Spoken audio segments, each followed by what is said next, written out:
Hey guys, welcome to the first part of this video series on building this aircraft for flight dynamics.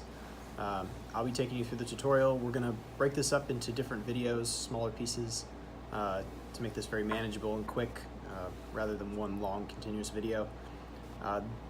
Let's go ahead and jump right into this. I just want to point out, make sure you're paying close attention to parts I'm grabbing. I'm going to point it out as much as I can, but sometimes I'll make a mistake and forget to tell you exactly which part. Just keep an eye out, keep an eye for detail, because if you put something in backwards, it'll really make the experience a lot worse when you have to replace that part. And you know, there's only so much you can do to hack it to get it to work. That being said, let's go ahead and begin. The first step is going to be identifying all the parts you need for the first process. We're going to focus on the fuselage first. So use that image of the parts laid out to lay all the parts out yourself. Make sure you have everything. If you don't have everything, contact me.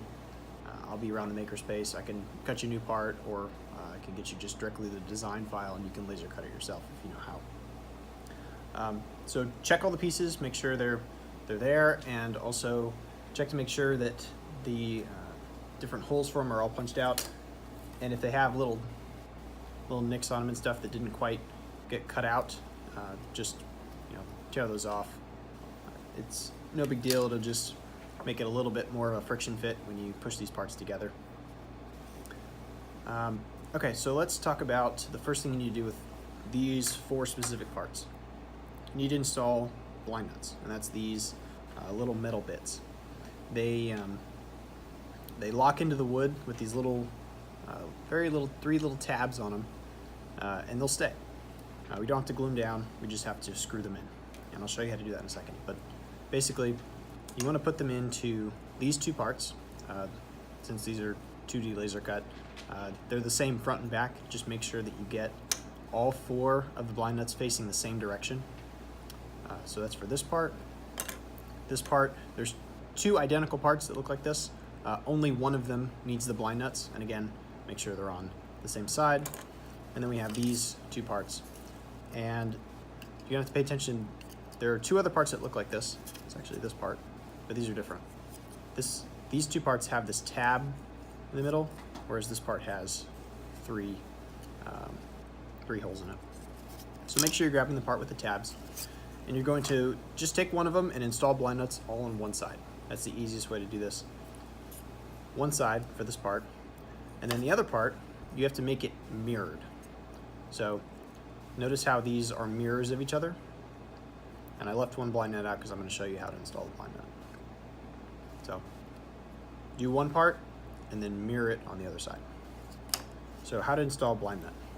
So you're going to use this bolt with a washer, and you're going to stick it through the face that you don't want the blind nut face to be on. So like that. All right? These just screw on like that. You got to spin them all the way down.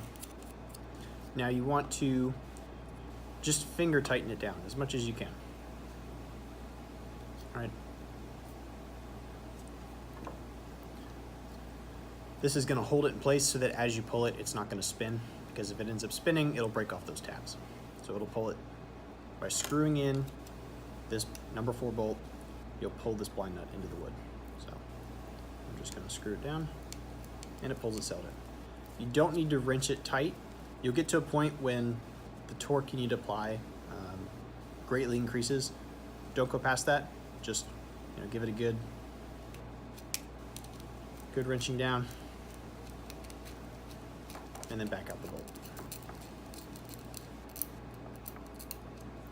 And there you have it. You have all the blind nuts installed. In the next video, we'll go over how to put together all of the parts.